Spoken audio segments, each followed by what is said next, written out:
오늘 저는 이 시간 이 누가복음 13장 6절부터 9절까지의 말씀을 가지고 기회라는 주제로 같이 하나님의 말씀을 나누며 결단하는 시간을 가지려고 합니다. 오늘 말씀의 주제는 기회라는 주제입니다. 여러분, 우리 가을은 추수의 계절이라고 합니다. 특별히 이 11월은 이 추수감사 주일로 인해 더욱 그렇게 느껴지기도 합니다.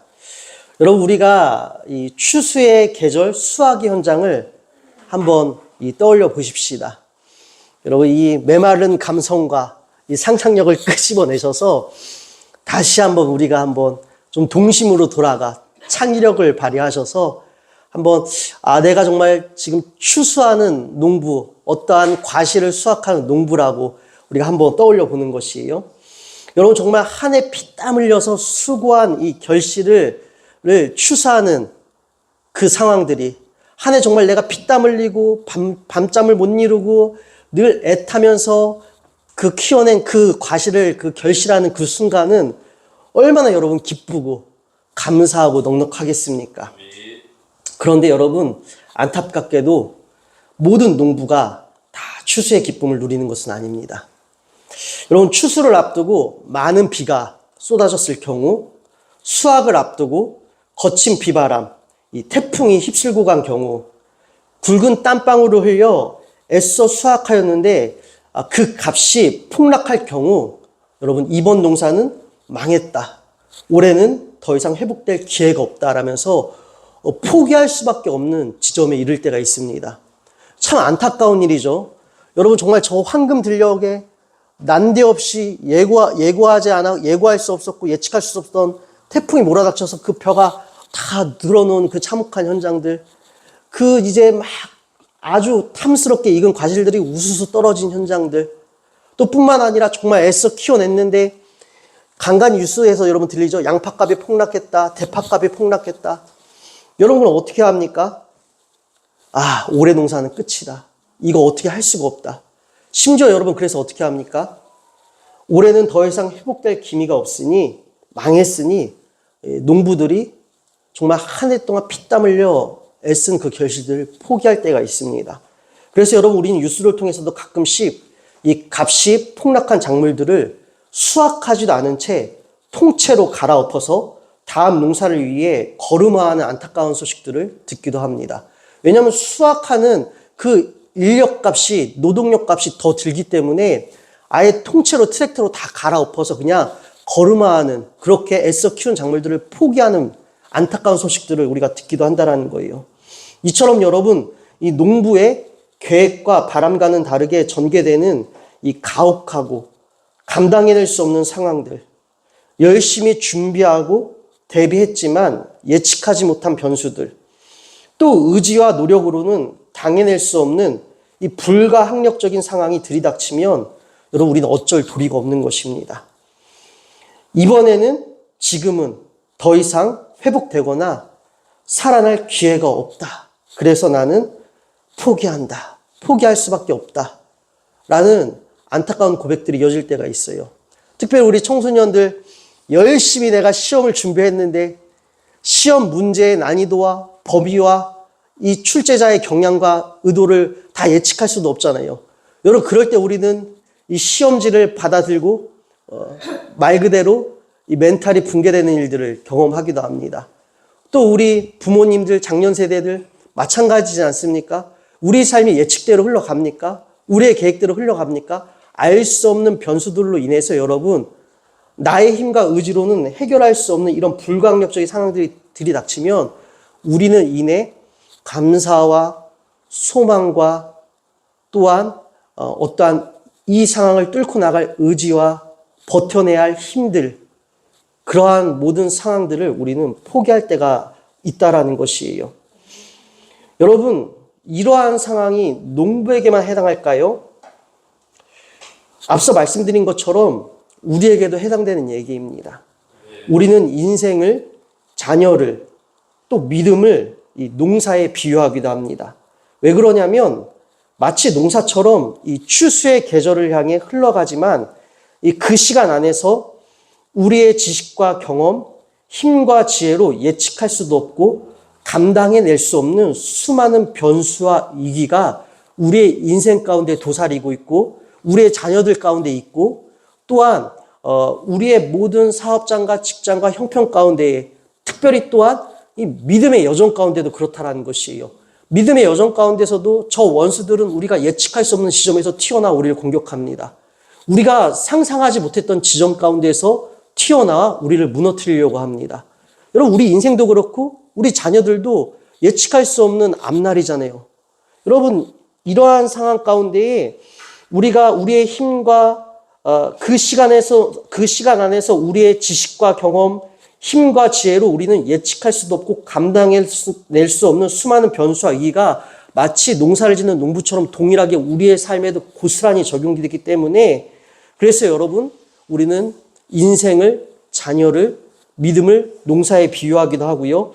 또 우리가 이 믿음 농사, 인생 농사, 자녀 농사 가운데에서 수확의 기쁨이 풍성하면 좋으련만 우리가 예측할 수 없는 우리의 의지와 우리의 영역과는 상관없는 나의 계획과는 다르게 전개되는 상황 가운데에 마치 농부가 한 해 농사를 포기하는 것처럼 우리도 때로는 포기하고 절망과 실패, 패배를 선택할 때도 있습니다.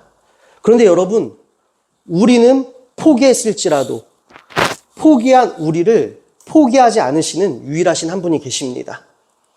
나의 죽음을, 나의 절망을, 나의 어둠을 당신의 것으로 만드시면서까지 우리를 포기하지 아니하신, 죽기까지 사랑하신 그 한 사람, 바로 우리 주 예수 그리스도가 오늘도 우리와 함께 하십니다.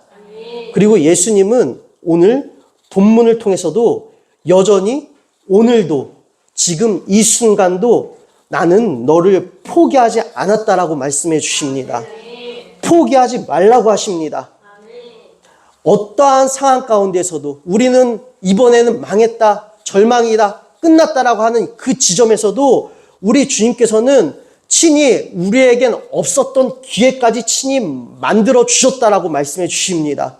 그리고 내가 너에게 없었던 그 기회마저도 너희가 다시 일어날 수 없는, 너희가 다시 소망할 수 없는 그 지점 가운데서 내가 너희가 다시 소망할 수 있도록, 다시 일어날 수 있도록 너희들에겐 주어지지 않았던 그 없던 기회를 십자가를 통해서 부활을 통해 만들어 주었으니 여러분 그 기회를 오늘 붙잡으라고 주님은 우리에게 말씀해 주십니다.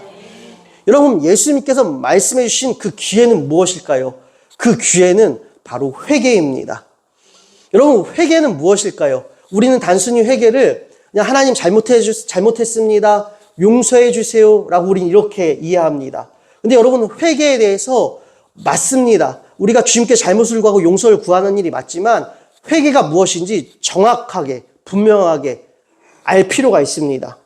여러분, 회개는요, 죄에 대한 확신과, 그러니까 죄에 대해서 내가 명확히 인식을 하는 것이요, 이것이 죄라는 것을 명확히 인식을 하고 하나님께 내가 죄를 지었다는 깨달음, 하나님, 제가 죄가 무엇인지 명확히 알고 있습니다. 알고 있음에도 불구하고 하나님, 제가 이 죄를 저질렀습니다. 그러니까 하나님께 내가 죄를 죄를 지었다는 깨달음, 그리고 죄인을 구속하시는 하나님의 은혜로 자신의 죄성을 확인하고 죄로부터 결정적으로 돌이키는 신앙행위, 죄로부터 결정적으로 돌이키는 신앙행위가 바로 행위라는 것입니다. 그래서 여러분, 회개의 핵심 포인트는요, 용서를 구하는 것에서 멈추는 것이 아니라 바로 그 자리로부터 돌이키는 것입니다. 돌이킨다라는 것은 삶의 변화도 수반된다라는 것이에요. 여러분, 동시에 회개는요, 돌이키는 것뿐만 아니라 죄를 포기하러 결정하는 것입니다. 하나님께서 기뻐하시지 않는 일들을 내가 이제는 포기하겠다라고 선언하는 것이 회개라는 것입니다. 또한 성령 하나님께서 나로 하여금 죄를 이길 힘을, 능력을 줄 줄로 믿습니다. 성령 하나님께서 나를 통치하시고 다스리심을 인정합니다라는 고백이 또 회개라는 것입니다. 그래서 여러분, 결국 회개는 결정적으로 죄로부터 돌이켜 죄를 포기하는 것이요, 또한 성령 하나님께서 내 삶 가운데 친히 지금도 개입하셔서 나를 도와주고 계시고 인도하여 주시고 나를 위해 친히 기도해 주고 계심을 우리가 인정하는 것이 바로 회개라는 것입니다. 여러분, 그렇다라고 한다면 회개는 돌이키는 것이라고 말씀을 드렸는데, 그럼 여러분, 우리가 무엇으로부터 돌이켜야 할까요? 죄로부터 돌이켜야 합니다. 여러분, 이것은 충분히 예상할 수 있는 전개입니다. 회개는 죄로부터 돌이키는 것이고, 근데 여러분, 우리는 또 이 죄에 대해서도 회개와 마찬가지로 분명히 죄가 무엇인지 그 본질을 우리는 알아야 합니다. 여러분, 우리는 단순히 죄를 윤리적, 도덕적, 법률적, 사회적인 어떤 규범과 질서를 지키지 않는 것, 또한 말씀대로 살지 않는 것이라고 우리는 죄를 이렇게 단편적으로 인식하기도 합니다. 근데 여러분, 그러나 성경에서 죄는 하나님과 분리된 상태 그 자체를 죄로 규정하고 있습니다. 단순히 도덕적인 차원, 윤리적인 차원, 말씀대로 살지 않는 것, 이것이 죄일 뿐만 아니라 여러분, 성경에서 말하는 죄는 하나님과 분리된 상태 그 자체가 바로 죄라는 것입니다.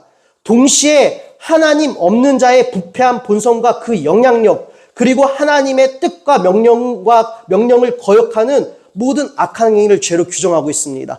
다시 말씀드려서 여러분, 우리가 도덕적인 개념, 윤리적인 개념, 지금까지 그냥 단편적으로 알고 있었던 것뿐만 아니라 여러분, 우리가 오늘 분명히 익혀야 할 것은 무엇이냐면요, 하나님과 단절된 그 상태가 죄라는 것이요. 다시 말씀드려서 내가 하나님을 찾지 않고 하나님을 인정하지 않고 하나님을 구하지 않는 것 역시 죄라고 성경은 우리에게 규정하고 있습니다. 죄는 하나님을 떠나는 것이고 하나님의 존재나 권위를 인정하지 않을 뿐 아니라 하나님을 구하지 않으며 오히려 하나님을 저주하고 하나님의 명령을 거부하고 범하는 것이 죄라고 성경은 분명히 우리에게 규정하고 있습니다. 여러분, 우리가 하나님께 도움을 구하지 않는 것도 죄라는 것입니다. 살아계신 하나님께서 여전히 내 삶 가운데 개입해 주셔서 나를 도와주실 것이다, 나를 인도해 주실 것이다. 여러분, 하나님을 소망하지 않는 것, 하나님의 능력을 인정하지 않는 것, 하나님의 능력을, 전지전능하신 하나님의 능력을 소망하고 구하는 것이 아니라 세상의 능력을 더 사모하여서 기도하기보다는 세상의 능력을 더 의지하는 것, 하나님을 소망하고 기대하기보다는 내 힘과 내 실력과 내 의지를 더 개발하는 것, 그건 역시 죄라는 것입니다. 여러분, 그래서 우리는 주님의 존재와 권위를 인정하지 않는 것들로부터 돌이켜야 합니다. 주님께 구하지 않는 것으로부터 우리는 돌이켜야 합니다. 여러분, 특별히 이스라엘 사람들이요, 그들은 무엇을 통해 여러분 구원을 얻을 수 있다라고 여겼습니까? 율법을 지킴으로 구원을 얻을 수 있다라고 여겼습니다. 내가 600개가 넘는 그 율법을 다 지키면, 말씀대로 살면 나의 행위로 구원을 얻을 수 있다라고 그들은 생각했습니다. 근데 여러분, 구원은 나의 의지나 나의 노력으로 얻을 수 있는 것이 아닙니다. 오직 우리 주님의 전적인 은혜로 얻을 수 있는 것이에요.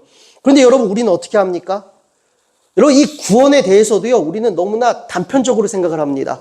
그냥 내가 이 땅 가운데 죽어서 영원한 생명을 얻는 것, 누리는 것, 하나님 나라 가는 것. 여러분, 우리는 이것을 그냥 구원이라고 여기는데, 여러분, 구원은 실제적입니다. 구원은 우리가 나의 생명이, 나의 영혼이 구원받는 것뿐만 아니라 구원은 여전히 우리 삶 가운데 실제적으로 일어나고 있다는 것입니다.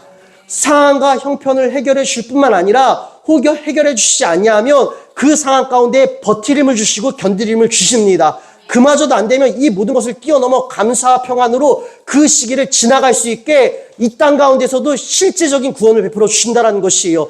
단순히 문제에서 우리가 문제가 해결되는 것이 아니라 문제가 해결되지 않으면 그 문제와 우리를 구별하여 주셔서 주님 때문에 기뻐할 수 있고, 주님 때문에 감사할 수 없고 기뻐할 수 없는 상황 가운데도 주님으로 인하여 기뻐할 수 있고 감사할 수 있는 실제적인 구원을 우리에게 베풀어 주신다는 것이에요. 여러분, 구원은 우리의 힘과 노력에 달린 것이 아닙니다. 그럼에도 불구하고 여러분은, 우리는 구원을 그저 단편적으로 죽어서 천국 가는 것, 이렇게만 이해하고 실제적인 삶의 현장에서 어떻게 합니까? 여러분의 일터와 여러분의 가정 가운데에서 여러분, 우리는 어떻게 생활합니까? 내 힘과 노력으로 지금 나에게 당면한 어려움을 극복하려고 합니다.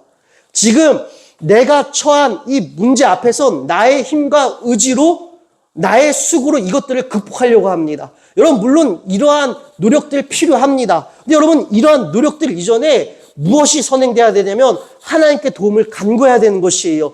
주님을 찾아가는 것입니다. 그리고 결과에 상관없이 여전히 주님은 나를 사랑하시고 주님은 나와 함께 하시고, 비록 지금 내 눈앞에 펼쳐진 지금의 결과는 흡족하지 아니할지라도 이 모든 과정들을 합쳐서 이 모든 과정들을 통하여 마침내 주님께서 나를 완전하신 주님의 뜻에 이르게 하실 것이다.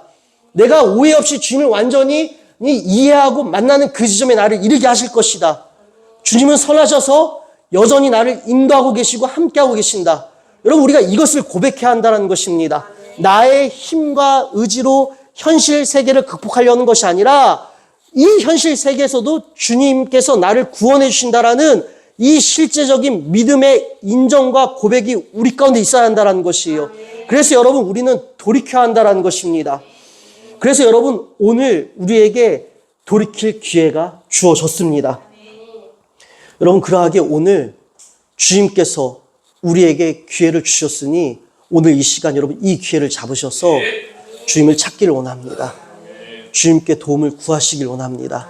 주님을 떠나지 않기를 주님의 이름으로 축원드립니다.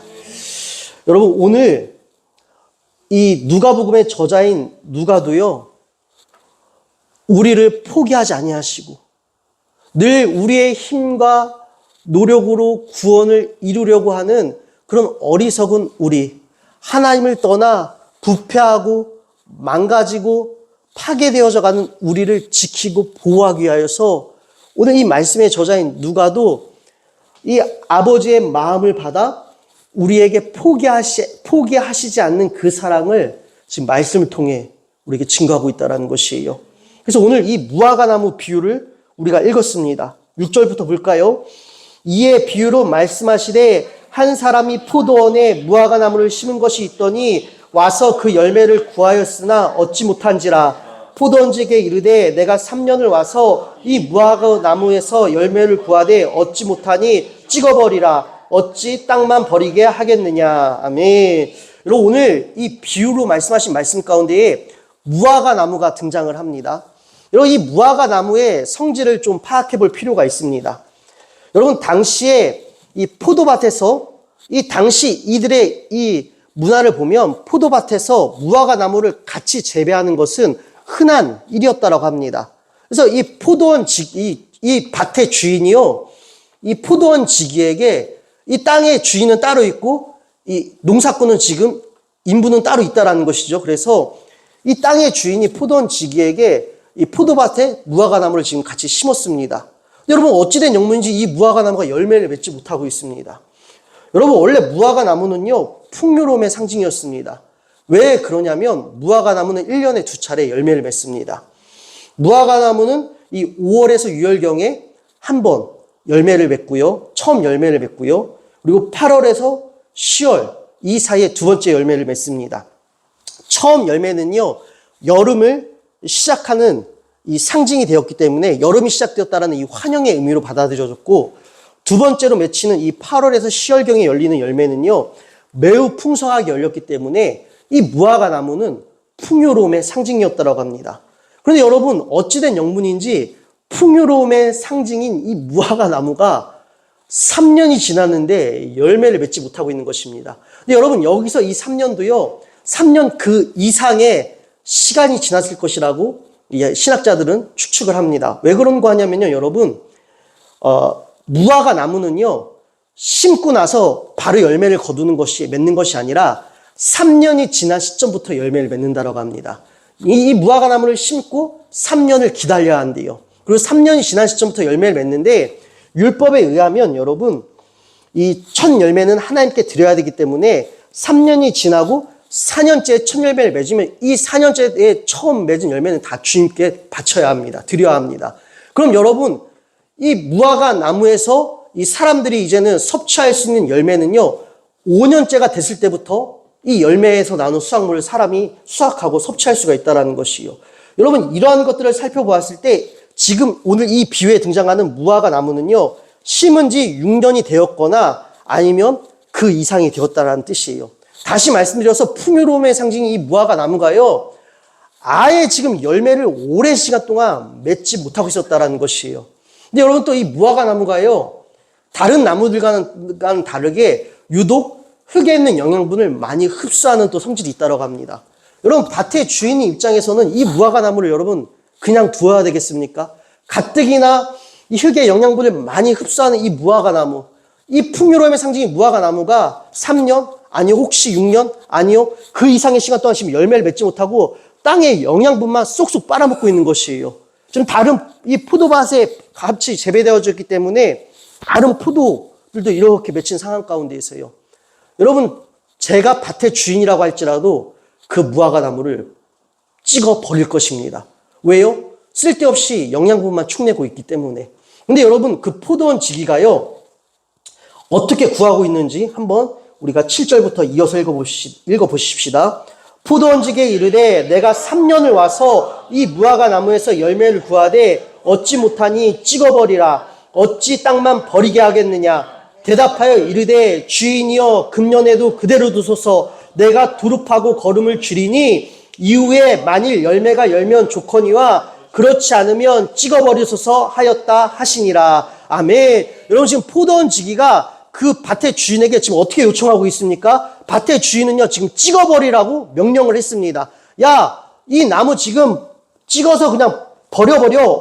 땅만 지금 버리고 있잖아. 영양분만 지금 낭비하고 있잖아. 그랬더니 이 포도원 지기가요, 주인이요, 올해는 그대로 좀 두라는 것이에요. 그래서 세번역 말씀에 보니, 주인님, 올해만 그냥 두십시오. 그동안에 내가 그 둘레를 파고 거름을 주겠습니다. 그렇게 하면 다음 철에 열매를 맺을지도 모릅니다. 그때 가서도 열매를 맺지 못하면 찍어버리십시오. 주인님, 한 번만 더 기회를 주세요. 올해 한 번만 더 기회를 주세요. 제가 이 무화과 나무 특별히 더 돌보겠습니다.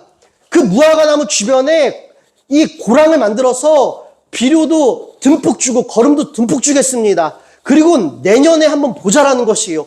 혹여 내년에라도 이 무화과 나무가 열매를 맺지 못하면 그때 찍어버리라는 것입니다. 근데 여러분, 무화과 나무에게 거름을 줄 때는요, 무화과 나무의 재배의 특성상 고랑을 파지 않는다라고 합니다. 그냥 나무 주변에 거름을 뿌린다라고 합니다. 근데 여러분, 지금 포도원 지기가 주인에게 어떻게 지금 자기가 하겠다라고 다짐을 요청하고 있습니까? 고랑을 파겠다라는 것이에요. 그 주변에 고랑을 만들겠다라는 것입니다. 익숙한 방법이 아니에요. 특별히 더 열심을 내요. 어떻게 해서든지 이 무화과 나무를 살려보겠다라는 것이에요. 여러분, 이 비유를 통해 오늘도 우리를 포기하시지 않는 예수님의 사랑이 지금 느껴지십니까? 여러분, 우리는 설교 서론에 말씀드린 것처럼요, 포기할 때가 있습니다. 내가 예측할 수 없는 지점을 만나요. 내가 감당할 수 없는 불가항력적인 상황들을 만나요. 나의 계획과는 전혀 다르게 전개되는 상황들 가운데에서 우리는 이번에 망했다, 끝났다, 포기해버릴 때가 있다는 것이에요. 그렇게 포기한 우리를 포기하시지 아니하는 주님의 사랑, 아직 끝나지 않았다. 너의 소망을 꺾지 말아라. 너의 의지를 꺾지 말아라. 너의 구원은 너의 손에 달려있는 것이 아니라 바로 나에게 달려있는 것이니 너에게 지금 내가 기회를 주겠다라는 것이에요. 너를 포기하지 않고 내가 너를 특별히 더욱 돌볼 것이니 돌아와라. 너의 노력으로부터, 나를 인정하지 않는 너의 노력으로부터 돌아와서 먼저 믿음을 회복하라는 것입니다. 회개하라는 것이에요. 여러분, 죄가 무엇이라고 말씀드렸습니까? 죄는 단순히 윤리적, 도덕적 차원을 넘어서 말씀을 지키지 않는 것, 그 이상 하나님과 분리된 그 상태가 바로 죄라는 것이에요. 하나님을 인정하지 않는 것, 하나님을 구하지 않는 것이 죄라는 것입니다. 여러분, 우리는 너무나 쉽게 포기해요. 하나님이 여전히 내 삶 가운데 함께하고 계시다라는 그 사실을 인지하지도 못한 채 우리는 포기할 때가 있습니다. 기도하지 않고 포기할 때가 있어요. 여러분, 그 상황으로부터 돌이키라는 것입니다. 그냥 죽어가지 말라라는 것이에요. 그냥 포기하지 말라라는 것입니다. 여러분, 죄의 결과가 무엇인지 아십니까? 죄는 본질적으로 파괴적인 성격을 지니고 있습니다. 하나님과의 관계를 더욱 멀어지게 하고 우리를 지배하여 종으로 삼습니다. 그리하여 우리를 더욱 더럽히며 우리를 고집스럽게 만들어서 결국에는 사망에 이르게 하는 것이 이 죄의 본질입니다. 여러분, 보십시다. 저 악한 원수 마귀 사단이 기뻐하는 것이 무엇일까요? 이거 내가 할 수 없어. 이거 내가 극복할 수 없어. 될 대로 되라지. 우리 포기해요. 마치 태어난 김에 산다라는 요즘 유행하는 말처럼 열망도 없이, 소망도 없이, 갈망도 없이 흘러가는 대로 우리의 인생을 허비할 때가 있습니다. 이것이 사단이 원하는 것입니다. 하나님을 구하지 못하게 만드는 것, 절망 안에 갇혀있게 만드는 것, 슬픔과 우울 속에 주저앉게 만드는 것, 그 사이에서 주님께로 돌이키지 못하게 하는 것, 이것이 사단이 우리에게 벌이는 전략이라는 것이에요. 그래서 여러분, 오늘 우리는 돌이켜야 하는 것입니다. 우리는 원래 돌이킬 수가 없는 자들이었어요. 그러나 이 기회를 누가 만들어 주셨습니까? 예수님께서 만들어 주셨습니다. 그래서 여러분, 오늘 지금 이 비유를 통해 예수님은 우리에게 말씀하십니다. 돌이키려 하는 것이에요. 내가 너를 더욱 특별히 열심히 돌보겠으니, 너를 포기하지 않고 내가 더 큰 열심으로 내가 너를 사랑하겠으니 기회가 있을 때 제발 돌아오라는 것입니다. 여러분, 우리가 하나님을 찾지 않으면, 하나님을 구하지 않으면 하나님이 지금 나의 현실 세계에서도 나를 반드시 구원해 주실 것이다. 어떠한 상황 가운데서도 하나님은 나와 함께 계신다. 하나님의 살아계심을 우리가 인정하지 않으면 여러분, 우리가 바로 그 상태가 죄요. 그 상태가 지속되면 우리의 삶은 더욱더 망가지게 될 것이고 피폐해질 것이고 파괴될 것입니다. 그리고 더욱더 우리의 마음은 고집스러워져서 더욱 말씀을 멀리할 것이고 더욱 하나님을 소망하는 일을 멀리할 것이고 나의 감정과 나의 생각을 쏟아내는 일들에 급급하게 될 것입니다. 결국 이 일로 말미암아 나도 파괴될 것이고 나의 주변도 망가지게 될 것이요. 이것이 사단의 연쇄 작용인 것입니다.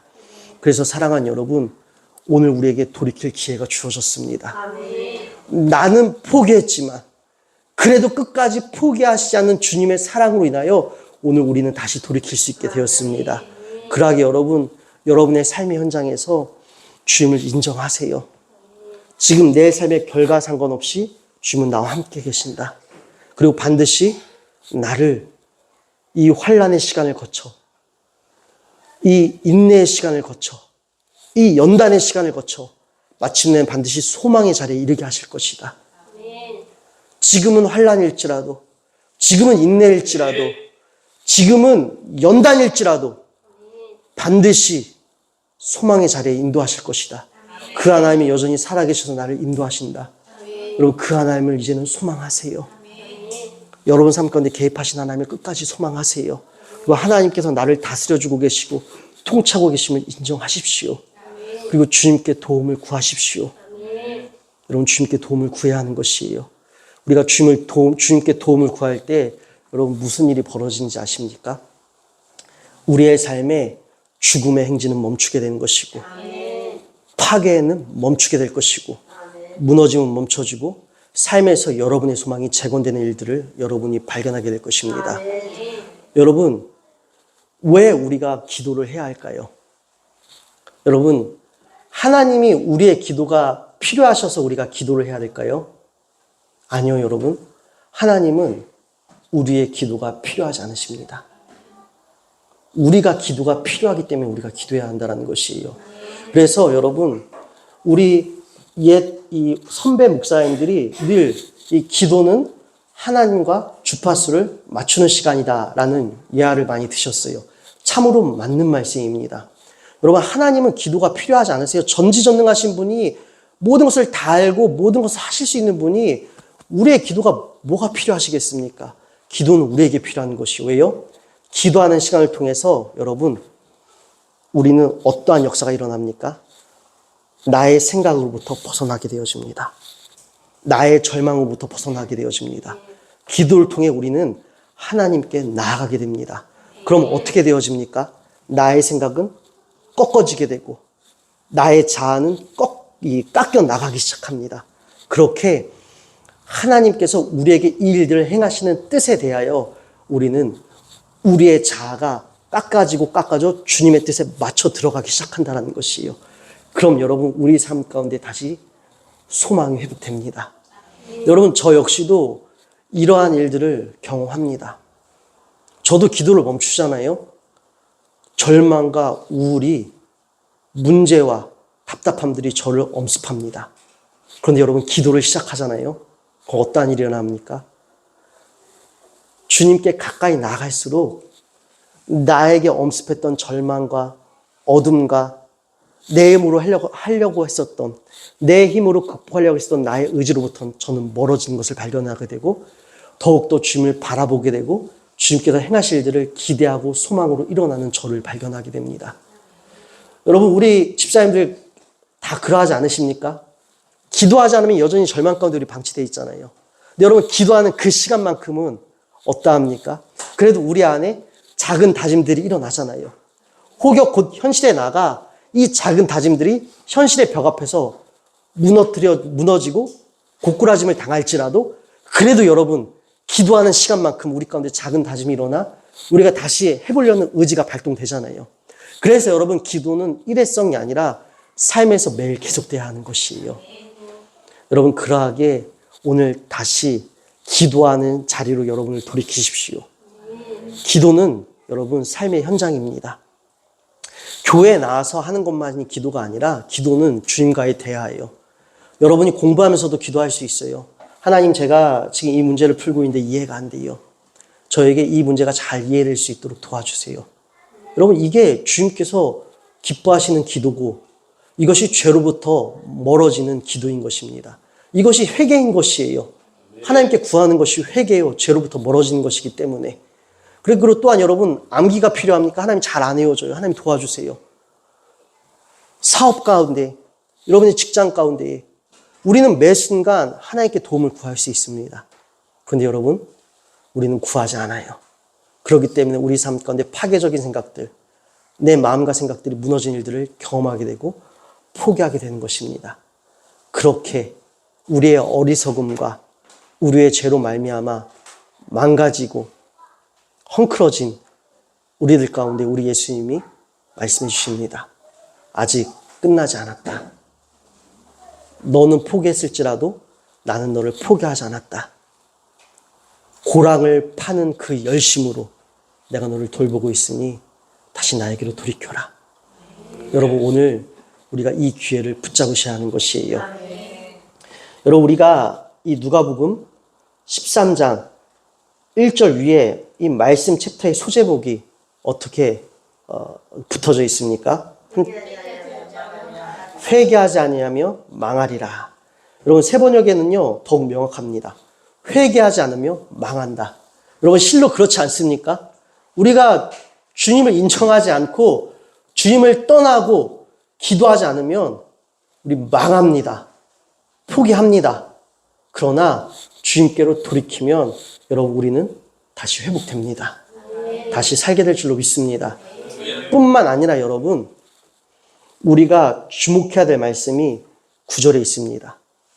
우리 주님께서는요, 끝까지 나도 포기한 나를 포기하지 아니하시는 그 사랑과 열심으로 오늘 내가 너를 돌보고 있다라고 말씀해 주심과 더불어 그 하나님의 사랑에도 또 기회에도 끝은 있다는 걸 분명히 말씀해 주십니다. 9절 말씀 읽어볼까요? 이후에 만일 열매가 열매언 조커니와 그렇지 않으면 찍어버리소서 하였다 하시니라. 아멘. 여러분, 이 말씀은요, 우리 주님께서는 하실 수 있는 최선을 우리에게 다 하셨다라는 것이에요. 그런데도 열매를 맺지 못하는 것은 이제 우리의 영역인 것입니다. 주님께서 주시는 기회에도 여러분, 한계는 있다라는 것입니다. 그러하게 여러분, 기회가 주어질 때마다 주님께로 돌이키셔야 하는 것입니다. 그래서 여러분, 우리가 이 13장 1절부터 5절까지의 부분을 나누고 오늘 말씀을 정리하려고 합니다. 오늘 이 비유 13장 6절부터 시작되는 이 열매 맺지 못하는 무화과나무의 비유는요, 1절부터 5절까지의 말씀과 연결되어지는 말씀입니다. 13장 1절부터 5절까지의 말씀에 보면요, 여러분, 두 가지 사건이 기록이 되어져 있습니다. 그 두 가지 사건이 무엇이냐면요, 첫 번째로는 이 갈릴리의 순례자들이 예루살렘 성전에 그들의 희생제물을 바치려고 했을 때, 혹은 바쳤을 때 총독 빌라도가, 그 당시에 로마의 총독이었던 빌라도가 그들 가운데 얼마를 학살한 사건이 기록이 되어져 있습니다. 1절을 보면 그때 마침 두어 사람이 와서 빌라도가 어떤 갈릴리 사람들의 피를 그들의 제물에 섞은 일로 예수께 아뢰니, 지금 어떤 두 사람이 와서 고발하고 있는 것이에요. 당시에 이 총독 빌라도는 난폭했다라는 역사적 정황이 있습니다. 이 난폭한 자가요, 이 갈릴리에서 예배를 드리러 온 이 순례자들을 이상할 만치 과도하게 학살하는 사건이, 일부를 학살하는 사건이 일어납니다. 그리고 그들의 피를요, 끔찍하게도 그들이 이 희생 제사를 드리려고 했던 그 제물이 함께 섞어버리는 이런 잔인 무도한 일들이 벌어집니다. 이것을 예수님께 고발을 해요. 그래도 예수님께서 어떻게 말씀하십니까? 2절 대답하여 이르시되 너희는 이 갈릴리 사람들이 이같이 해받으면 다른 모든 갈릴리 사람보다 죄가 더 있는 줄 아느냐? 너희에게 이르노니 아니라. 너희도 만일 회개하지 아니하면 다 이와 같이 망하리라. 지금 너희들이 생각할 때는 이 갈릴리 사람들이 다른 갈릴리 사람보다 더 죄인이었고 흉폭했기 때문에 이런 끔찍한 일이 그들에게 발생했는 줄로 너희들은 예측하고 있지 아니라는 것이에요. 여러분, 또한 이어지는 두 번째 사건은 무엇이냐면요, 실로암 망대가 무너진 사건이었습니다. 실로암 연못 근처에 있는 성벽에 이 망대가 무너져서 주변에 있는 사람들이 난데없이 죽임을 당합니다. 여러분, 첫 번째 사건은요, 사람의 이 잔인 무도한 폭력에 의해 이 살해된 사건이었고, 두 번째 사건은 자연재해로 인해서 예측할 수 없는 지점 가운데에 이 망대가 무너진 일로 죽임을 당한 자들이 등장합니다. 여러분, 마찬가지요. 4절 말씀 읽어볼까요? 3절부터 우리가 4절 말씀 읽어볼까요? 너희에게 이르노니 아니라. 너희도 만일 회개하지 아니하면 다 이와 같이 망하리라. 또 실로암에서 망대가 무너져 치어 죽은 18사람이 예루살렘에 거한 다른 모든 사람보다 죄가 더 있는 줄 아느냐? 너희에게 이르노니 아니라. 너희도 만일 회개하지 아니하면 다 이와 같이 망하리라. 아멘. 여러분, 이 부분이 매우 중요합니다. 두 가지 사건 비슷한 맥락이에요. 하나는 사람이 한 것이고 하나는 의도된 것이고 하나는 의도치 않은 자연재해로 벌어진 일이지만, 여러분, 당시에 이 지배층이었던 바리새인들은요, 어떠한 생각을 가지고 있었냐면요, 인과응보 사상을 가지고 있었습니다. 다시 말씀드려서 삶 가운데서 어떤 불행을 당한 사람들은 자신의 죄로 인해서 마땅한 처벌을 받는 것이라고 여겼습니다. 그래서 당시에 이 바리새인들은요, 예수님께 이 두 가지 사건을 고하면서 지금 갈릴리의 순례자들, 또 실로암 망대가 무너져 갑작스럽게 뜬금없이 죽은 18명의 사람들이 다른 누구보다 죄를 많이 졌기 때문에, 더 악했기 때문에 이런 일을 당했다라고 그들은 생각했다라는 것이요. 그런 그들을 향해 우리 예수님 뭐라고 말씀하십니까? 아니라는 것입니다. 이것은 단순히 이 경고고 예시적인 선이라는 것이에요. 다시 말씀드려서 저 사람들이 다른 사람보다 악했기 때문에 이런 인과응보적인 결과가 발생한 것이 아니라, 너희들이 이런 일을 보거든 그 사람들을 판단하고 정죄할 것이 아니라, 이런 일을 보거든 우리에게도 돌이키지 않으면 이러한 끔찍하고 참혹하고 무서운 결과가 올 수 있으니 보고 사인으로 여겨 돌이키라는 것입니다. 여러분, 우리의 삶 가운데 이 부분이 매우 중요해서 제가 이 마지막 부분에 지금 다루고 있습니다. 왜요? 여러분, 우리도 이 인과응보적인 사상과 결과물로 우리의 삶을 해석할 때가 있어요. 우리 삶 가운데 의도되어진 것이든 의도되지 않은 것이든 아까 말씀드린 것처럼 마치 농사처럼 예측할 수 있거나 예측하지 못하는 지점들, 내가 대비했음에도 불구하고 방어하지 못했던 모든 지점들의 이 무너짐이 우리 삶 가운데에 이 폭력과도 같은 일들이 벌어지잖아요. 여러분, 우리는 하나님께 내가 무슨 죄를 지었을까? 그래서 내게 이런 끔찍한 일이 벌어졌을까? 우리는 주눅들게 되고, 우리는 또한 하나님 앞에서 위축되어져서 우리는 하나님께 나아갈 생각조차 하지 못할 때가 있다는 것이에요. 내가 어떻게 이렇게 하나님 앞에 죄를 졌게, 내가 하나님께 미움을 샀게 이런 일이 내게 발생했는가?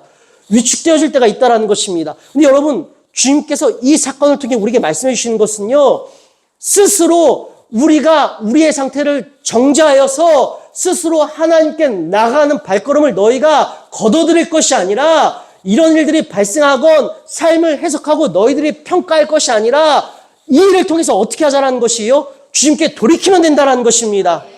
이 일을 통해서 주님께 돌이키자라는 것이에요. 그래서 여러분, 혹여 질병에 걸리셨습니까? 혹여 뜻하지 않은 재난을 만나셨습니까? 그것은 여러분의 죄의 결과물이 아니라는 것입니다. 이 일들을 통해 여러분, 오히려 우리가 감사하는 것은 무엇인지 아십니까? 하나님께로 돌이킬 수 있다는 것이에요. 그래서 여러분, 역설적이게도 고난은 신비인 것입니다. 세상 사람들에게 고난은 말 그대로 고난이고 문제이지만 우리 믿음 안에서 고난은 신비인 것이에요. 왜요? 여러분, 우리에게 가장 큰 복은 무엇입니까? 날마다 주님께로 가까이 나아가는 것.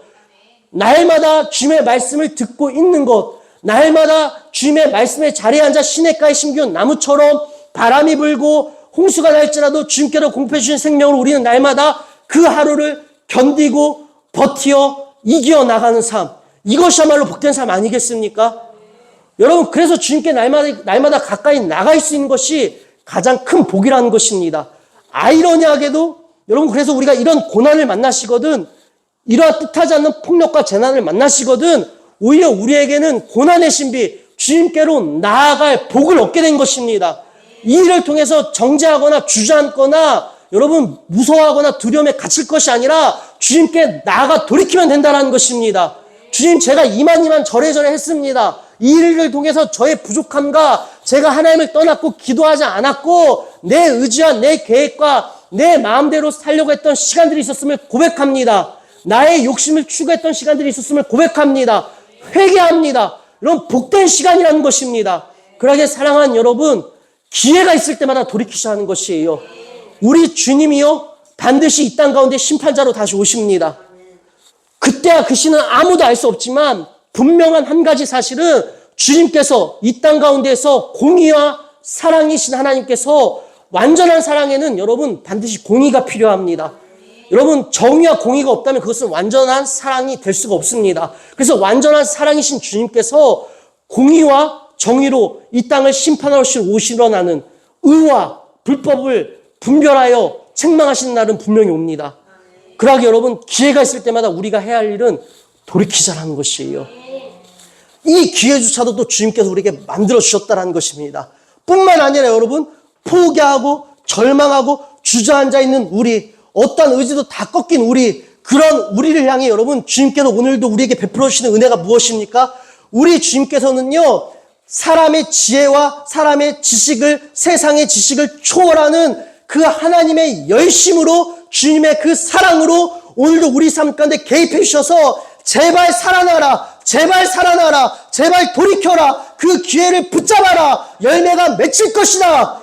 오늘 이 간절한 애타는 사랑을 우리에게 쏟아부어주고 계시다라는 것이에요. 당시의 농사법을 뛰어넘는 고랑을 파는 그 열심의 사랑, 그 사랑이 바로 오늘 우리에게 부어졌다라는 것입니다. 여러분, 저도 이 사랑을 늘 경험합니다. 여러분, 이 목사도요, 저도 늘 약함을 고백하잖아요. 저도 여러분과 다를 바가 없는 사람이에요. 저라고 믿음이 뭐 특출난 것이 아닙니다. 저도 여러분, 무너지고 좌절하고 슬프고 우울할 때가 참 많이 있어요. 감당하지 못할 문제들 앞에서 한숨 나올 때도 있고, 피하고 싶고, 눈 딱 감았다 뜨면 이 모든 상황들이 다 해결된 지점이었으면 좋겠다라고 생각할 때도 있습니다. 근데 여러분, 시시때때로 하나님은 저를 포기하지 않으세요. 얼마나 감사한 일인지 말씀을 읽을 부담감을 저에게 주시고 기도의 자리로 저를 인도해 주십니다. 그리고 여러분, 제가 기도할 때마다 느끼는 게 뭔지 아십니까? 숨통이 트이는 걸 느껴요. 기도할 때마다 하나님의 은혜가 제 몸속에 이렇게 빨려 들어오는 것 같으면서 이제 내가 살았다. 숨통이 트이는 걸 느낍니다. 뿐만 아니라 얼마 전에도 제가 아직 답장을 못 드렸는데 이문미 선교사님이 툭 하고 무슨 영상 하나를 저한테 따로 개인적으로 보내주셨어요. 그 자체조차도 저에겐 점검이 됩니다. 저의 이 영적 멘토이시기 때문에 선교사님이 왜 나에게 이걸 보내셨을까? 어떤 필요한 지점이 있으셨겠구나. 다시 그것도 저에게 동기가 된다는 것이에요. 여러분, 그럼 이 모든 것들이 사람에 의해 계획된 일입니까? 고랑을 파는 열심의 주님의 사랑이 제가 좌절해 있는 것을 보고 싶지 않으신 것이에요. 주님의 백성이 제가 주저앉아 있는 것을 주님은 원치 않으셨던 것입니다. 기도하지 않는 저를 원치 않으셨던 것이에요. 하나님을 소망하고 여전히 나의 어려움 가운데도 친히 개입해 주셔서 나를 다스리고 통치하여 주시는 그 하나님을 인정하지 않는 저를 안타까이 여기셔서 아니다 아들아, 내가 한다, 너가 하는 것이 아니라 여전히 나는 너의 삶 가운데 개입하여 주고 있다라는 고랑을 파는 열심으로 저조차도 포기했던 그 소망을 하나님께서 다시 불일 듯 불어 넣어주고 계시다는 것입니다. 여러분, 이것은 주님의 백성들에게 다 적용되는 이야기라는 것이에요. 여러분, 주님께서는요, 여러분이 좌절하고 절망의 가운데 그냥 앉아있도록 가만두지 않으실 거라는 얘기입니다. 오늘 부족한 저를 통해 이 말씀을 전하게 하신 이유도 고랑을 파는 열심의 주님의 사랑의 증거라는 것입니다. 부족한 자요, 매주 말씀을 그냥 전하지 않습니다. 늘 우리 전도사님 알지만 고난이에요. 마치 해산의 고통과도 같습니다. 말씀 본문을 그냥 채택하지 않아요. 늘 기도해요. 주님, 이번 주일날 우리 성도들에게 무슨 말씀을 전해야 되겠습니까? 주님, 어떤 말씀을 전해야 되겠습니까? 주님, 보여주십시오. 주님, 보여주십시오. 발견하게 해주십시오. 매주 말씀을 그리 준비합니다. 그래서 오늘도 저는 이 기회라는 말씀을 여러분에게 선포하면서 하나님께서 우리 공동체에게 오늘 포기하지 않는 열심의 사랑을 보여주시는구나. 여러분, 이 부족한 자의 이 말씀 선포가, 오늘 이 부족한 자가 전달하는 이 말씀은요, 여러분을 포기하지 않으신 주님의 사랑의 증거라는 것입니다. 이렇게 살아도 여러분이 다시금 주님을 찾고 구하고, 현실 세계에서도 구원은 주님의 손에 달려있음을 인정하여 나의 의지를 꺾고 주님께로 돌아와 주님께서는 기도하고 항복하길 원하신다라는 것이에요. 사랑하는 여러분, 말씀 정리합니다. 여러분, 우리는 이 인생이 또 자녀가 일터에서의 이 프로젝트들이 또 사업이 특별히 이 믿음의 여정이 농사도 같습니다.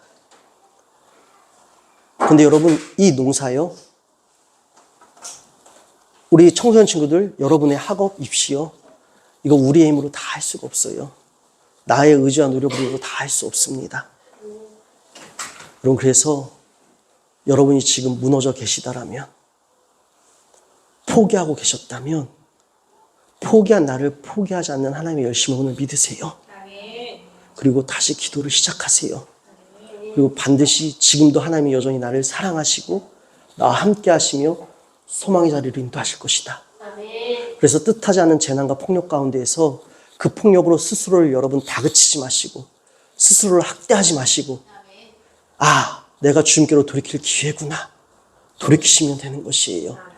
그래서 날마다 주님께서 여러분에게 보여주시는 그 사랑의 기회를 붙잡으시고 포기하지 아니하시는 그 사랑을 믿으시고 늘 주님께로 돌이켜 생명과 수학의 기쁨의 자리에 이르시는 저와 여러분이 되시기를 축원드립니다. 그러하게 여러분, 이제 우리 한 주간 시작될 것이에요. 다시 한 주간의 농사가 시작될 것입니다. 우리 무엇을 해야 되겠습니까? 저번 주와는 다르게 돌이켜 기도하십시다. 한 주를 주님께 올려드리십시다. 주님께서 나를 고랑을 파는 열심으로 사랑하시고 포기하지 아니하시고 나를 가꿔주시며 양육케 하시고 성장케 하시고 성숙케 하실 것을 신뢰하십시다. 그리고 소망하십시다. 마침내 그 열매가 다음 주일 기쁨으로 하나님께 올려드릴 줄로 믿습니다. 기도하겠습니다. 하나님 아버지, 감사합니다. 하나님, 오늘 우리에게 이 귀한 기회를 주시니 감사합니다. 우리는 기회를 얻을 자격조차 없는 자들인데 우리 주님께서는 나의 죽음마저도 당신의 죽음으로 만드시면서까지 그렇게 우리에게 기회를 만들어 주셨습니다. 그리고 그 귀한 사랑을 받았음에도 그 기회를 발로 차버린 우리들을 또 포기하지 아니하시고 오늘 이렇게 돌이킬 기회를 주십니다.